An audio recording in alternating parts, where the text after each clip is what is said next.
Hello दोस्तों, good evening, Radhe Radhe. आप सभी का स्वागत है आपके अपने यूट्यूब चैनल प्रतिष्ठा हिंदी ज्ञानधारा में। तो दोस्तों, कल की हमारी जो क्लास थी वो थी साठोत्तरी कविता आंदोलन पर, और आज हम उसके आगे बात करेंगे समकालीन कवि और उनके काव्य संग्रह पर।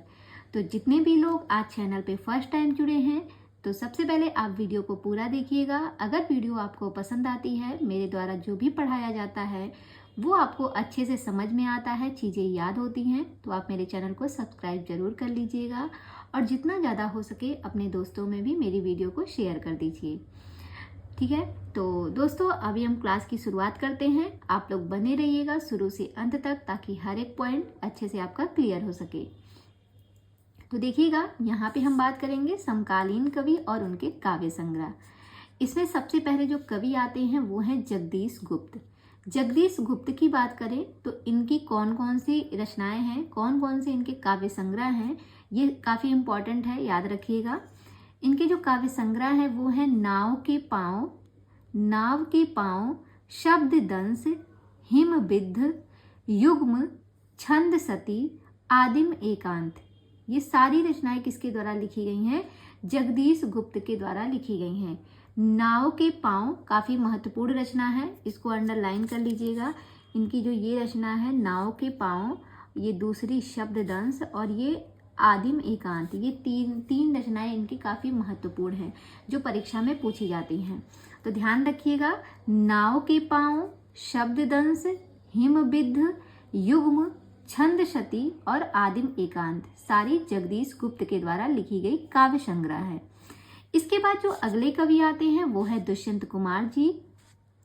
दुष्यंत कुमार की अगर हम बात करें तो इनकी रचना है सूर्य का स्वागत, 1957 ईस्वी की रचना है। आवाजों के घेरे 1963 ईस्वी में लिखी गई है।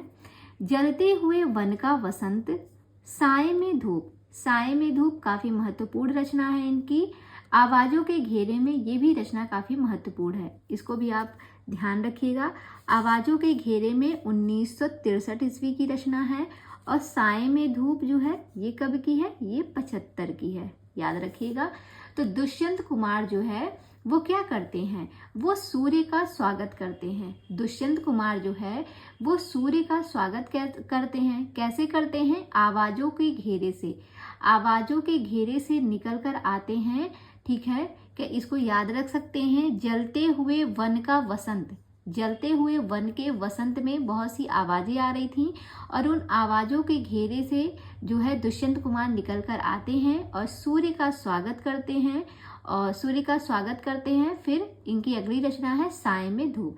जब सूर्य का स्वागत करते हैं तो भाई सूर्य निकला है तो धूप आएगी ही, तो साए में क्या दिखाई देने लगता है? धूप दिखाई देने लगता है। कनेक्ट हो गया?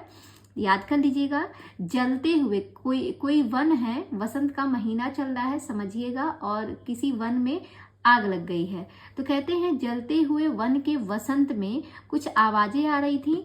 उन आवाजों के घेरे में कौन थे? दुष्यंत कुमार थे। तो दुष्यंत कुमार उन आवाजों के घेरे से निकल कर आते हैं, सूर्य का स्वागत करते हैं। कैसे? साए में धूप बनकर। साए में धूप बनकर ये सूर्य का स्वागत करते हैं। इस तरीके से आप कनेक्ट कर सकते हैं। दुष्यंत कुमार की रचनाएं हैं। आगे बात करेंगे श्रीकांत वर्मा की।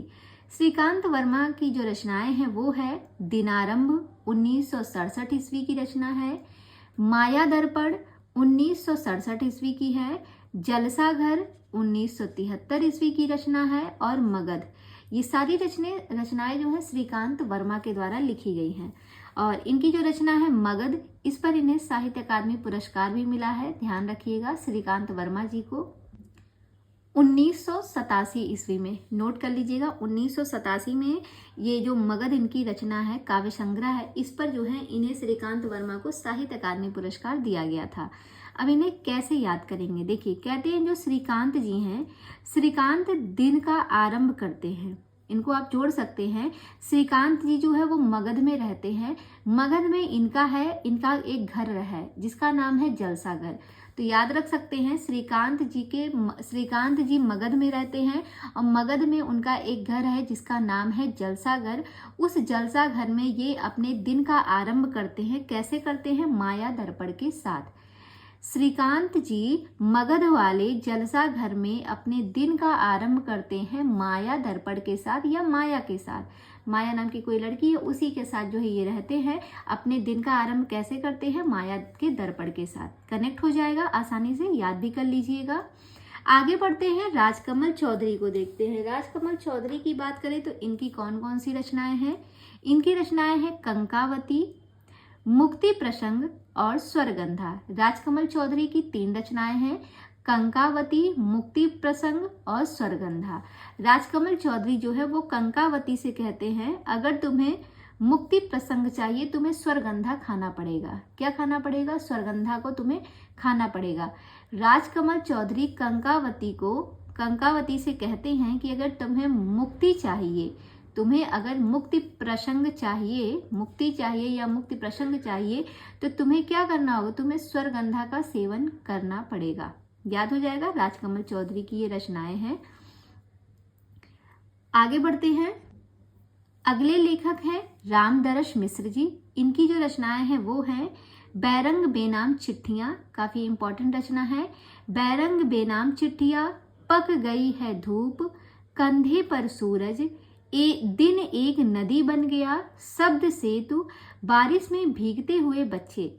ये सारी की सारी रचनाएं किसकी हैं? रामदरस मिश्र के द्वारा लिखी गई हैं। बैरंग बेनाम चिट्ठियां, पक गई हैं धूप, कंधे पर सूरज, क्या है? कंधे पर सूरज रामदरस मिश्र की है। दिन एक नदी बन गया, शब्द सेतु, बारिश में भीगते हुए बच्चे, किसकी रचना है? रामदरस मिश्र के द्वारा लिखी गई है। अब इनको याद कैसे करेंगे? तो देखिए, रामदरस कहते हैं राम के दर्शन करने के लिए कुछ लोग जो है, कुछ बच्चे हैं जो राम के दर्शन करने के लिए जाते हैं, तो कंधे पर सूरज लेकर, यानी कि थोड़ा सा दोपहर का टाइम हो गया है, कंधे पर सूरज लेकर मानो धूप जो है एकदम पक गई हो, ऐसा समझिए 12 बजे का समय है। तो कहते हैं राम जी का दर्शन करने के लिए ये लोग भाई एकदम कंधे पर सूरज को लिए और मानो जैसे एकदम धूप जो है पक गई हो, उस टाइम पे ये लोग जाते हैं राम के दर्शन करने। तभी रास्ते में क्या होता है? तभी जो है रास्ते में बारिश होने लगती है और बारिश में भीगते हुए बच्चे।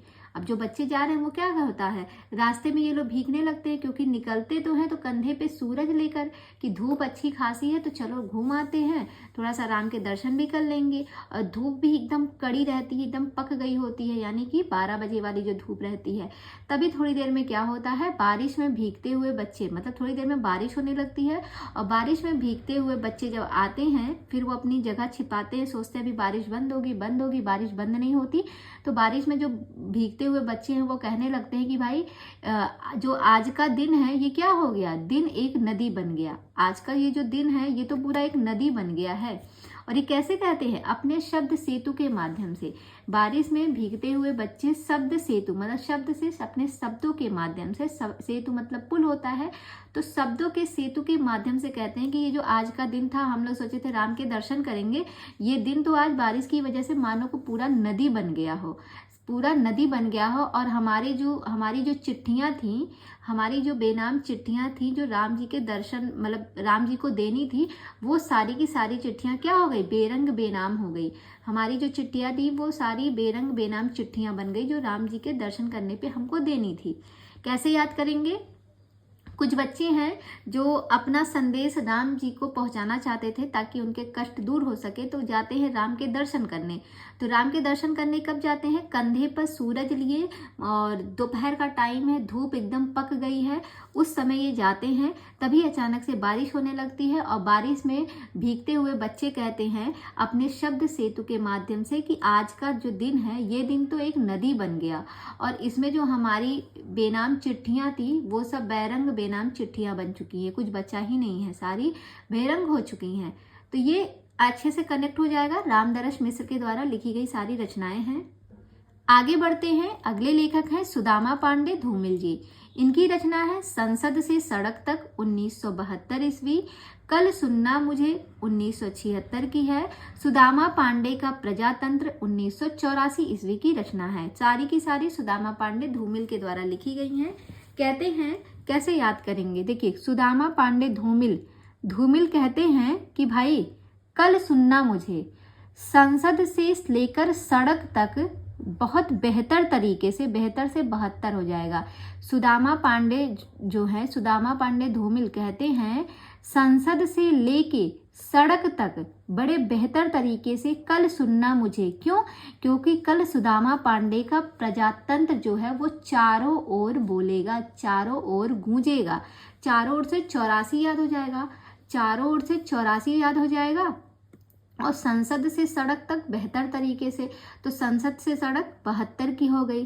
कल सुनना मुझे, कल सुनना मुझे 1976 की है। ठीक है, तो कैसे याद करेंगे? सुदामा पांडे धूमिल जो है, ठीक है, इनको सब लोग कहते हैं ना तुम धूल में मिले हुए हो, तुम किसी लायक नहीं हो। तो ये क्या कहते हैं? सुदामा पांडे धूमिल जी कहते हैं कि ऐसा है, कल संसद से लेके सड़क तक बेहतर तरीके से कल मुझको सुनना, कल सुनना मुझे धूमिल संसद से सड़क तक। क्यों? क्योंकि कल सुदामा पांडे का प्रजातंत्र बोलेगा चारों तरफ, चारों तरफ केवल तुम्हें उन्हीं की आवाज सुनाई देगी। संसद से लेके सड़क तक जहां जहां भी तुम जाओगे तुमको किसकी आवाज सुनाई देगी? सुदामा पांडे धूमिल की। तो कल सुनना मुझे संसद से लेके सड़क तक, क्योंकि वहां पे सुदामा पांडे का प्रजातंत्र चारों तरफ सुनाई देगा। आसानी से कनेक्ट हो गया इनकी तीनों रचनाएं। आगे बढ़ते हैं। चंद्रकांत देवताले, इनकी रचनाएं हैं हड्डियों में छिपा ज्वर 1973 ईस्वी की है, दीवारों पर खून से 1975 की है, लकड़बग्घा हंस रहा है 1980 ईस्वी की रचना है, रोशनी के मैदान की तरफ 1982 ईस्वी की है, भूखंड तप रहा है 1982 ईस्वी, आग हर चीज में बताई गई थी 1987 ईस्वी की है, पत्थर की बेंच 1996 ईस्वी, इतनी पत्थर रोशनी 2002 की रचना है, बदला बेहद महंगा सौदा 1995 की है, उजाड़ में संग्रहालय 2003 की है, जहां थोड़ा सा सूर्योदय होगा 2008 की है, पत्थर फेंक रहा हूं 2010 की है। सारी की सारी रचनाएं किसके द्वारा लिखी गई है? तो चंद्रकांत देवताले के द्वारा लिखी गई है। यहाँ पे ये जो रचना है इनकी पत्थर फेंक रहा हूँ 2010 की है, और इसी रचना पर 2012 में इनको साहित्य अकादमी पुरस्कार मिला है। तो इसे भी आप यहीं पे अंडरलाइन करके नोट कर लीजिएगा। इससे क्या होता है, जब जब आप इन पुस्तकों को पढ़ेंगे तब तब आपको ये पॉइंट आपको नजर आएंगे। अगले लेखक हैं विनोद कुमार शुक्ल। ये वही विनोद कुमार शुक्ल है जिनको 2025 में भारतीय ज्ञानपीठ पुरस्कार प्रदान किया गया है। वही विनोद कुमार शुक्ल हैं, आप लोग जानते ही होंगे। इनको 2025 में भारतीय ज्ञानपीठ पुरस्कार प्रदान किया गया है, ध्यान रखिएगा। ये जो है आपके एग्जाम में बन सकता है ये क्वेश्चन, क्योंकि अभी जो है जल्दी की ही बात है। अब इनकी जो रचनाएं हैं वो देख लेते हैं। लगभग जय हिंद, वह आदमी चला गया नया गरम कोट पहनकर विचार की तरह। ये इतनी लंबी चौड़ी इनकी रचना है। क्या है? वह आदमी चला गया नया गरम कोट पहनकर विचार की तरह, सब कुछ होना बचा रहेगा, सब कुछ होना बचा रहेगा, अतिरिक्त नहीं, कविता से लंबी कविता, आकाश धरती को खटखटाता है। सारी रचनाएं किसके द्वारा लिखी गई हैं? विनोद कुमार शुक्ल के द्वारा। कुछ अलग हटके इनकी रचनाएं आपको सुनने में लग रही होंगी। तो ये वही विनोद कुमार शुक्ल हैं जिनको 25 में अभी ज्ञानपीठ पुरस्कार हाल ही में दिया गया था। इनकी रचनाएं इंपॉर्टेंट है। फिर से एक बार पढ़ते हैं। लगभग जय हिंद, लगभग जय हिंद, वह आदमी चला गया नया गरम कोट पहनकर विचार की तरह, सब कुछ होना बचा रहेगा, अतिरिक्त नहीं, कविता से लंबी कविता, आकाश धरती को खटखटाता है। ये कौन बता रहा है? विनोद कुमार शुक्ल बताते हैं कि आकाश धरती को खटखटाता है। कविता से भी लंबी कविता कहनी चाहिए, कविता से भी लंबी कविता कही गई तभी तो सब कुछ होना बचा रहेगा। हाँ, कविता से लंबी कविता कहिए तभी तो सब कुछ होना बचा रहेगा। इसके अतिरिक्त कुछ भी नहीं है, इसके अतिरिक्त कुछ भी नहीं है। बस कविता से लंबी कविता आप कहिए, क्योंकि आकाश जो है वो धरती को खटखटा रहा है। इस तरीके से थोड़ा सा आप इनको जोड़ के याद रख सकते हैं। विनोद कुमार शुक्ल की सारी रचनाएं हैं। आगे बात करेंगे भगवत रावत की। काफी इंपॉर्टेंट लेखक हैं भगवत रावत। इनकी जो रचनाएं हैं वो देखते हैं। समुद्र के बारे में 1977 की रचना है। दी हुई दुनिया 1981 ईस्वी में लिखी गई। हुआ कुछ इस तरह 1988 ईस्वी की रचना है। सुनो हीरामन 1991 में लिखी गई। अथरूप कुमार कथा 1992 ईस्वी की रचना है। सच पूछो तो 1996 की है। विथा कथा 1997 की रचना है। हमने उनके घर देखे 2001 की रचना है। ऐसी कैसी नींद 2004 की है। निर्वाचित कविताएं 2004 की है। कहते हैं कि दिल्ली की है कुछ आबो हवा और, ये 2007 की है। अम्मा से बातें 2008 की है। देश एक राग है 2009 की रचना है। तो यहाँ पे जितनी रचनाएं अभी हमने देखी सारी की सारी भगवत रावत के द्वारा लिखी गई है। एक बार फिर से इन सारी रचनाओं को पढ़ते हैं। समुद्र के बारे में 1977, दी हुई दुनिया 1981, हुआ कुछ इस तरह 1988, सुनो हीरामन 1991, अथरूप कुमार कथा 1992, सच पूछो तो 1996, विथा कथा 1997, हमने उनके घर देखे 2001, ऐसी कैसी नींद 2004, निर्वाचित कविताएं 2004, कहते हैं कि दिल्ली की है कुछ आबो हवा और 2007, अम्मा से बातें 2008, देश एक राग है 2009। ये सारी की सारी रचनाएं भगवत रावत के द्वारा लिखी गई हैं। अब इनकी जो रचनाएं हैं इनको याद कैसे करेंगे? तो यहाँ पे है भगवत रावत। तो भगवत जी जो हैं, भगवत रावत जो हैं, ये कहते हैं, ये समुद्र के बारे में सोचते हैं, समुद्र के बारे में बता रहे हैं, किसी से बात कर रहे हैं, समझिएगा।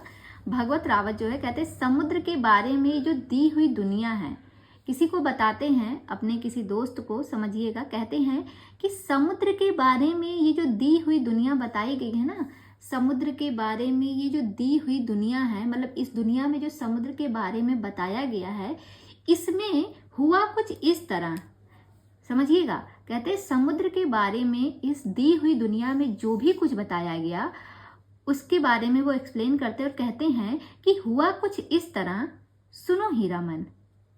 समुद्र के बारे में इस दी हुई दुनिया में जो भी बताया गया उसके बारे में कहते हैं कि सुनो हीरामन, हुआ कुछ इस तरह कि हमने उनके घर देखे।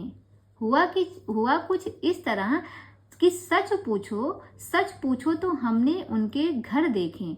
हमने जब उनके घर देखे तो वो क्या कर रहे थे? वो कुछ निर्वाचित कविताएं लिख रहे थे और अम्मा से बातें कर रहे थे कि देश एक राग है। क्या कर रहे थे?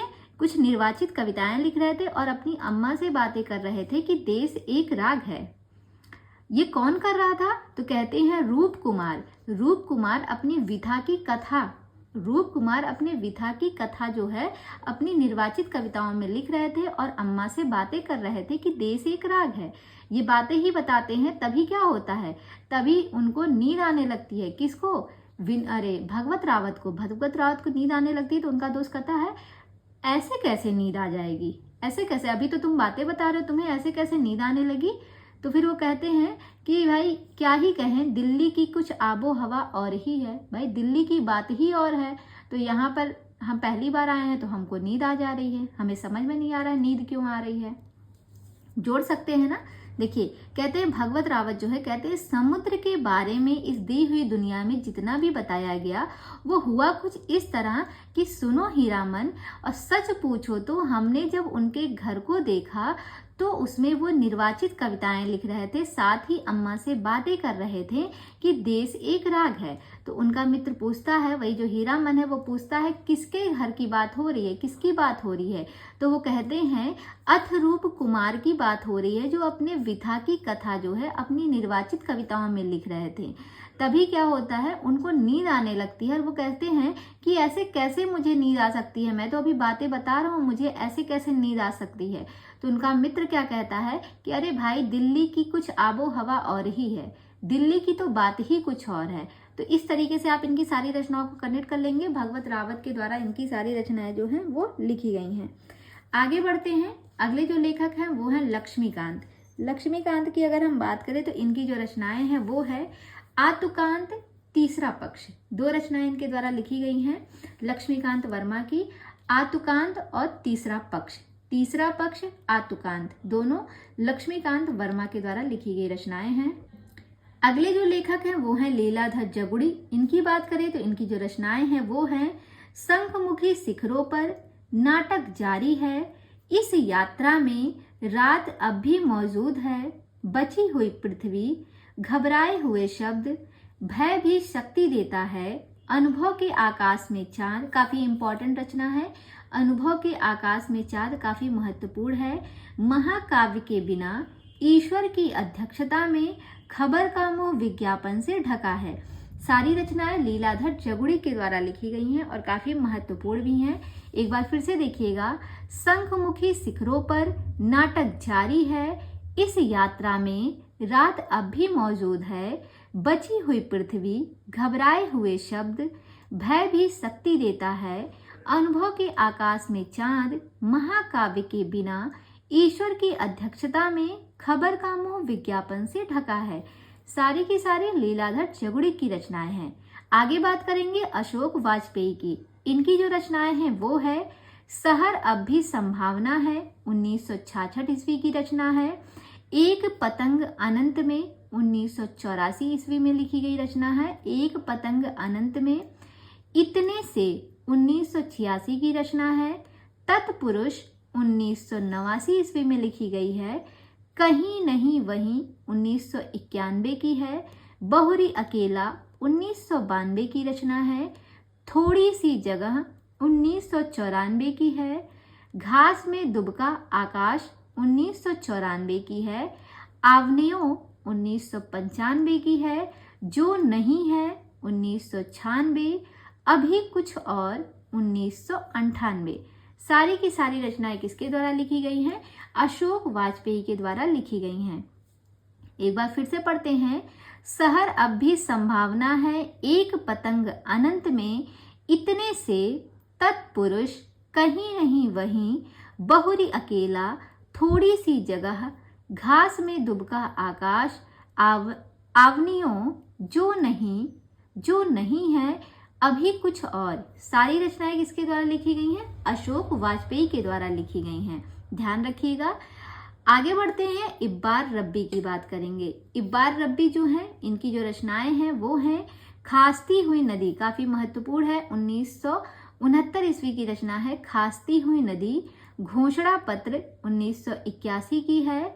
लोग बाग, 1985 की है। और वर्षा में भीगकर, 2000 की है। तो इब्बार रब्बी की सारी रचनाएं हैं। कहते इनको कैसे याद करेंगे? एक बार, इब्बार रब्बी को कर लीजिए एक बार। एक बार जो है, कुछ लोग बाग में गए। एक बार कुछ लोग बाग में गए, और क्यों गए थे? घोषणा पत्र के लिए। कोई कुछ घोषणा होने वाली थी, तो उस घोषणा पत्र के लिए एक बार कुछ लोग बाग में गए। और जब बाग में पहुंचते हैं तो वहां बारिश होने लगती है, और बारिश होती है तो वर्षा में भीग जाते हैं। और जब वर्षा में भीग जाते हैं तो उनको क्या आने लगती है? खांसी आने लगती है। खांसी से याद हो जाएगा खास्ती हुई नदी। ठीक है। कहते हैं एक बार कुछ लोग जो है, कुछ लोग कहाँ जाते हैं? कुछ लोग बाग में जाते हैं घोषणा पत्र के लिए, और वहां पर क्या होने लगता है? वर्षा की बूंदें पड़ती हैं, और ये लोग वर्षा में भीगकर खास्ती हुई नदी बन जाते हैं। आसानी से कनेक्ट हो जाएगा, याद भी हो जाएगा। अगले लेखक हैं लीलाधर मंडलोई। एक थे लीलाधर जगुड़ी, अभी हमने जिनकी पढ़ी है रचना। अब बात करेंगे लीलाधर मंडलोई की। इनकी रचनाएं हैं घर घर घूमा, रात विरात, मगर एक आवाज, काल बांका तिरछा, देखा अदेखो, क्षमा याचना, उपस्थित है समुद्र, ये बदमस्ती तो होगी, मन बेपरवाह, लिखे में दुख, एक बहुत कोमल तान। ये सारी की सारी रचनाएं किसके द्वारा लिखी गई हैं? लीलाधर मंडलोई के द्वारा लिखी गई हैं। किसके द्वारा लिखी गई हैं? लीलाधर मंडलोई के द्वारा। कौन कौन सी रचनाएं हैं? घर घर घूमा, रात विरात, मगर एक आवाज, काल बांका तिरछा, देखा अदेखो, क्षमा याचना, उपस्थित है समुद्र, ये बदमस्ती तो होगी, मन बेपरवाह, लिखे में दुख, एक बहुत कोमल तान। सारी की सारी रचनाएं लीलाधर मंडलोई के द्वारा लिखी गई हैं। अब इनकी रचनाओं को याद कैसे करेंगे? तो देखिए, कहते हैं लीलाधर मंडलोई, एक लीलाधर कहते हैं एक मंडल का आयोजन हुआ था, ऐसे समझिएगा। लीलाधर नाम के कोई व्यक्ति हैं, वो कहते हैं एक मंडल का आयोजन हुआ था। हाँ, तो वो वहाँ पे गए थे। कहते हैं वहाँ पे एक बहुत कोमल तान उन्होंने सुनी। लीलाधर मंडलोई ने एक मंडल के आयोजन में गए थे, वहाँ पर उन्होंने एक बहुत कोमल तान सुनी थी और जिसकी वजह से उनका मन जो था वो बेपरवाह हो गया। एक बहुत कोमल तान उनको सुनाई थी जिसकी वजह से उस कहाँ पे ये सारी चीज़ें हो रही हैं, मंडल में हो रही हैं। तो कहते हैं लीलाधर मंडलोई किसी मंडल में गए थे, वहाँ पर एक बहुत कोमल तान उन्होंने सुनी जिसको सुनते ही इनका मन जो है वो बेपरवाह हो गया और उनसे जो है ये बदमस्ती हो गई। क्या बदमस्ती हो गई कि उन्होंने देखा देखो, उन्होंने देखा सुना कुछ भी नहीं, देखा देखो नहीं, वो क्या करने लगे, सीधे जो है घर घर घूमे रात बिरात। अब उस कोमल तान को जब इन्होंने सुना ना तो इनका मन बेपरवाह हो गया और इनसे ये बदमस्ती हो गई कि इन्होंने देखो अदेखो में ही क्या कर डाला, घर घर घूमा पूरा रात बिरात। मतलब घर घर, एक घर से दूसरे घर, ये सभी के घर में घूमने लगे रात बिरात। अब रात बिरात किसी के घर में घूमेंगे तो अच्छा लगेगा नहीं ना, सब लोग भगा ही देंगे। तो ये क्या करते हैं, घर घर घूमने लगे रात बिरात। मगर एक आवाज़, मगर उस कोमल तान की जो आवाज़ इन्होंने सुनी थी, मगर एक आवाज़ ने इनका क्या किया, इनके लिए काल बन गया। मगर वो एक आवाज़ जो है आज इनके लिए क्या बन गया, काल बन गया। काल माँ का तिरछा है ना, तो वो आवाज़ काल बन गया और काल बन के इनका पीछा कर रहा है, जो कि आज भी इनके मन में उपस्थित है समुद्र की तरह। वो आवाज़ आज भी इनके मन में जो है उपस्थित है समुद्र की तरह, जिसको इन्होंने अपने दुख में लिख रखा है, जिसको इन्होंने अपने दुख में लिख रखा है। तो उसके लिए वो बाद में क्षमा याचना भी मांगते हैं। कौन, लीलाधर मंडलोई जी। एक बार फिर से सुनिएगा। लीलाधर किसी मंडल के आयोजन में गए थे, तो वहाँ पे इनको एक बहुत कोमल तान सुनाई देती है। सोचिए कि जैसे होता है ना, अक्सर आप लोगों ने मूवी वगैरह में देखा होगा, कोई लड़का किसी आयोजन में गया और उसको किसी लड़की की कोई बहुत सी मीठी आवाज़ सुनाई दी या कोई संगीत उसने सुना। फिर वो संगीत को ना वो इतना उनको प्रिय लगने लगता है कि वो उस संगीत की जो धुन है उसको ढूंढने लगते हैं कि किसने इस संगीत को गाया, किसने इस सॉन्ग को गाया। और ढूंढते ढूंढते इस देश से दूसरे देश में पहुंच जाते हैं। कई मूवियों में आपने देखा होगा। तो वही समझिएगा, जो लीलाधर मंडलोई थे, ये इन्होंने जब मंडल में एक बहुत कोमल तान सुनी तो वो तान सुनते ही इनका मन बेपरवाह हो गया और इनसे ये बदमस्ती हो गई जिसमें इन्होंने देखा कुछ भी नहीं और घर घर घूमने लगे रात बिरात। मगर वो एक आवाज़ जो थी वो जो है इनका काल बन गई और काल बनकर इनका पीछा करने लगी, काल बनकर तिरछे होकर इनका पीछा करने लगी, जो आज भी उपस्थित है समुद्र की तरह, जो आज भी उपस्थित है समुद्र की तरह इनके मन में। और इसलिए इन्होंने अपने दुख को लिख रखा है, जो इनके मन में उपस्थित है उस दुख को इन्होंने लिख रखा है और बाद में ये सबसे क्षमा याचना भी मांगते हैं। तो इस तरीके से सारी रचनाएं इनकी कनेक्ट हो गई लीलाधर मंडलोई की, आसानी से याद कर लीजिएगा। आगे बढ़ते हैं। अगले जो लेखक हैं वो हैं मलयज। मलयज की रचना है जख्म पर धूल। तो कहते हैं, आपने देखा होगा मूवियों वगैरह में कि जैसे पुरानी मूवी में जैसे जब किसी को चोट लग जाती थी तो क्या करते थे, जो जख्म हो जाता था उस पर क्या करते थे, धरती से मिट्टी उठा के उसको रगड़ देते थे। कहते थे कि ये जो धूल है, ये हम सारे जो है, ये जो जख्म हमें हुआ है ना, ये धूल से ये सारे जख्म मिट जाएंगे। होता है ना, आपने देखा होगा, मिट्टी को ही लगा लेते थे और उसी से उनके दर्द गायब हो जाते थे। तो ऐसे ही याद कर लेंगे मलयज। मलयज की रचना है जख्म पर धूल। तो जख्म पर धूल को मल दिया, जख्म पर जैसे कहीं जख्म हुआ है उसके ऊपर धूल रख के उसको मल दीजिए। तो जख्म पर धूल को मल दिया, मल से मलयज कनेक्ट हो जाएगा। आगे हैं अगले लेखक कुमार विमल। कुमार विमल की रचना है एक छोटी सी लड़ाई 1980 ईस्वी, रंग खतरे में है 1982 ईस्वी। ये दो रचना है कुमार विमल के द्वारा लिखी गई है।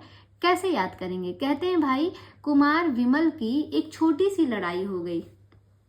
कुमार विमल जो है उनकी एक छोटी सी लड़ाई हो गई जिसकी वजह से उनके रंग जो है वो खतरे में आ गए। कुमार विमल की एक छोटी सी लड़ाई हो जाती है जिसकी वजह से उनके जो सारे रंग थे वो कैसे, वो खतरे में आ गए।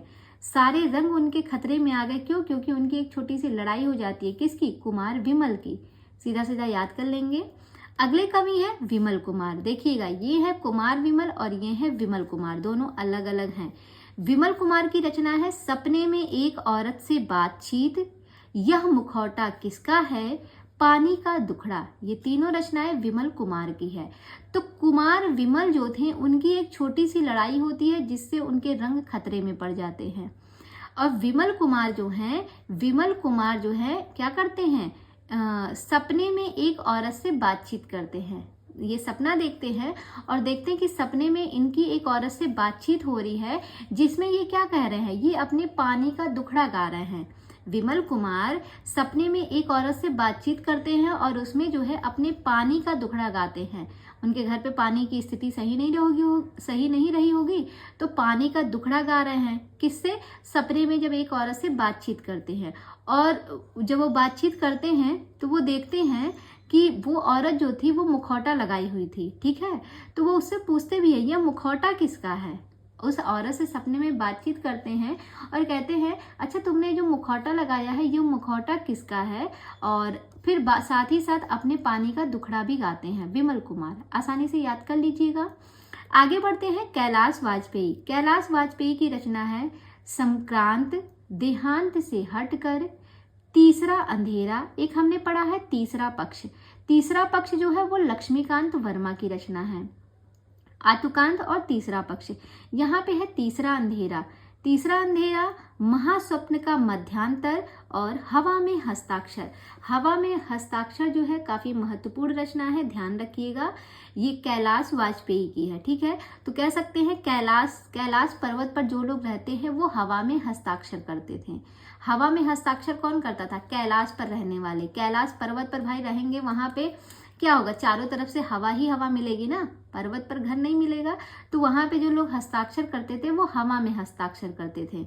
यहीं से आप इनको याद कर लेंगे और काफी महत्वपूर्ण ये रचना है, ठीक है। और तीसरा अंधेरा कहाँ पे दिखाई देता है, कैलाश पर्वत पर। कैलाश पर्वत पर तीसरा अंधेरा दिखाई देता है। संक्रांति कहाँ आती है, कैलाश पर्वत पर आती है। देहांत से हटकर आप कैलाश पर्वत पर जाइएगा। जब अपने देहांत से हटकर कोई बात करिएगा तो कैलाश पर्वत पर जाइएगा। महास्वप्न का मध्यांतर आपको कहाँ पे दिखेगा, कैलाश में दिखेगा। ऐसे याद कर लेंगे। फिर आगे है सौमित्र मोहन की रचना है लुकमन अली, निषेध, पहचान, चाकू से खेलते हुए। सारी रचनाएं सौमित्र मोहन की है। तो कह सकते हैं सौमित्र को बना लीजिए सौमित्र यानी कि सौमित्र यानी कि दोस्त, और किसके, मोहन के। तो मोहन के जो 100 मित्र थे, 100 से 100 संख्या कर लीजिए और मित्र से दोस्त वाला मित्र बना लीजिए। तो मोहन के जो 100 मित्र थे वो क्या करते हैं, 100 मित्र लुकमान अली को क्या करते हैं, चाकू खेलते हुए पहचान लेते हैं, चाकू खेलते हुए, और उनका क्या कर देते हैं, निषेध कर देते हैं।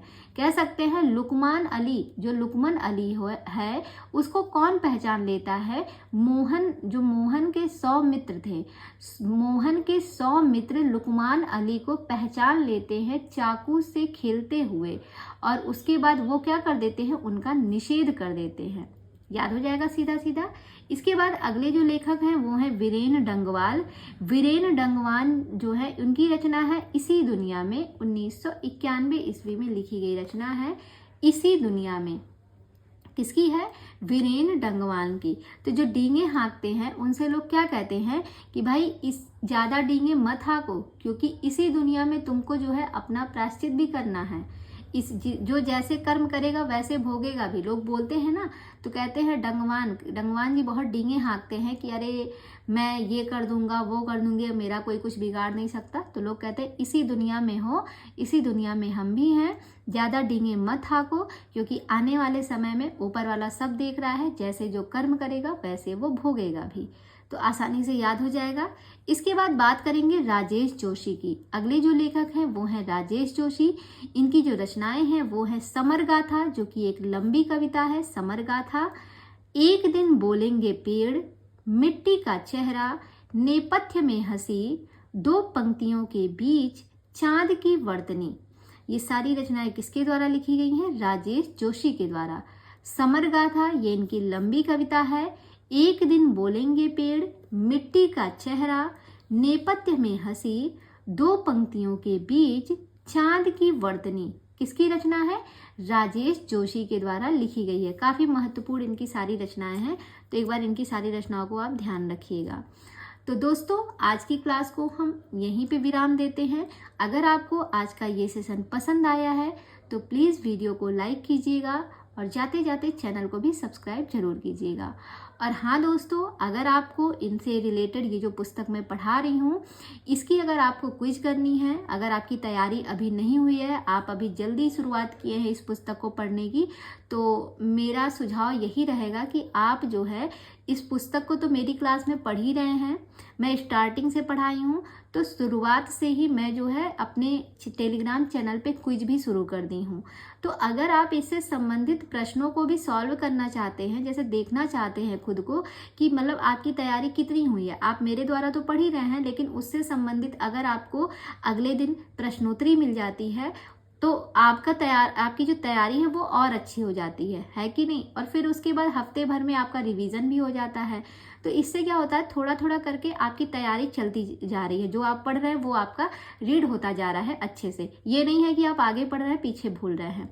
तो अगर आप इस पे प्रश्नोत्तरी चाहते हैं तो मेरे टेलीग्राम ग्रुप को ज्वाइन कीजिए और वहाँ से जाके मुझे पर्सनल मेरी जो आईडी है प्रतिष्ठा नाम से, उस आईडी पर मुझे मैसेज कीजिए कि आपको जो है क्विज करनी है। तो वहाँ पे मैंने बहुत कम प्राइस रखा है, बहुत ज़्यादा नहीं रखा है, क्योंकि मुझे पता है आप सभी लोग स्टूडेंट हैं, सभी के पास इतने पैसे नहीं हैं। अगर पैसे होते तो हमें पढ़ने की क्या ज़रूरत होती है कि नहीं। तो बहुत ही कम अमाउंट रखा है, इसीलिए मैंने जो है 50 रुपये रखे हैं। मात्र 50 रुपये में मैं आपको महीने भर पूरी क्विज दूंगी सरस्वती पांडे, गोविंद पांडे की, और साथ ही साथ मैं पुनीत राय की काव्यशास्त्र की भी क्विज करा रही हूँ, जिससे आपका काव्यशास्त्र भी एक साइड तैयार होता चलेगा और एक साइड आपका सरस्वती पांडे, गोविंद पांडे से साहित्य का पाठ और भाषा विज्ञान ये भी चल ही रहा है। तो अभी भाषा विज्ञान की ही क्विज मैंने कराई है, क्योंकि स्टार्टिंग वहीं से है। और संडे टू है जो है आपको एक मॉडल पेपर दिया जाएगा, उसमें आपके पूरे मतलब जितना भी आपने पढ़ा है पूरा जैसे एक पेपर होता है उस तरीके से आपको क्वेश्चन दिए जाएंगे। 125 मतलब 100 के ऊपर ही रहेंगे। वो संडे टू संडे होगा, जिसका आपको सुबह में एक बार क्विज मिलेगा और वही क्विज आपको शाम में रिपीट करवाई जाएगी, जिससे आपकी तैयारी हो सके। और कुछ उसमें महत्वपूर्ण क्वेश्चन भी रहेंगे जो थोड़ा अलग हटके रहते हैं, जो जल्दी किताबों में मिलते नहीं हैं। तो कई किताबों को मिक्स करके वो क्विज तैयार की जाएगी। तो अगर आप ये सारी चीज़ों का लाभ उठाना चाहते हैं तो प्लीज़ मुझे कमेंट करके बताइए और मेरे ग्रुप को ज्वाइन कीजिए, क्योंकि उसमें जो है जो क्विज है वो स्टार्ट कर दी गई है। 1 अक्टूबर से मैंने स्टार्ट कर दिया है और मैं बार बार अपनी वीडियो में बता भी रही हूँ लास्ट में, ताकि अगर आप लोग करना चाहते हैं तो आप उस ग्रुप को ज्वाइन कीजिए और आप ही का अच्छा होगा। ठीक है, तो कोई अमाउंट बहुत ज़्यादा नहीं है, क्योंकि मैं भी ये देख के रखी हूँ, सामने वाला भी भाई अगर नौकरी होती तो क्या ही ज़रूरत होती। तो सारी स्थितियों को देखकर हमने जो है बहुत कम अमाउंट रखा है। आप इतना जो है कर सकते हैं अगर आप करना चाहते हैं और सच में सीरियस हैं पढ़ाई को लेकर तो। और अगर आपकी तैयारी हो चुकी है फिर तो कोई बात ही नहीं, फिर तो अच्छी बात है कि आप अपने से प्रैक्टिस सेट लगाइए, मार्केट से ले लीजिए। शिल्पी का प्रैक्टिस सेट बहुत अच्छा आता है, आप उनको लेकर जो है प्रैक्टिस सेट लगा सकते हैं, काफ़ी अच्छा है। बाकी अगर किसी को दिक्कत होती है, टाइम नहीं मिलता है, तो वो मेरे ग्रुप को ज्वाइन करके वहाँ से भी कर सकता है। तो जैसा भी आपको सही लगे आप कर सकते हैं। बाकी इसके आगे की जो क्लास है वो हम कल की क्लास में देखेंगे और मिलते हैं कल शाम 6 बजे। तब तक के लिए बाय बाय, टेक केयर।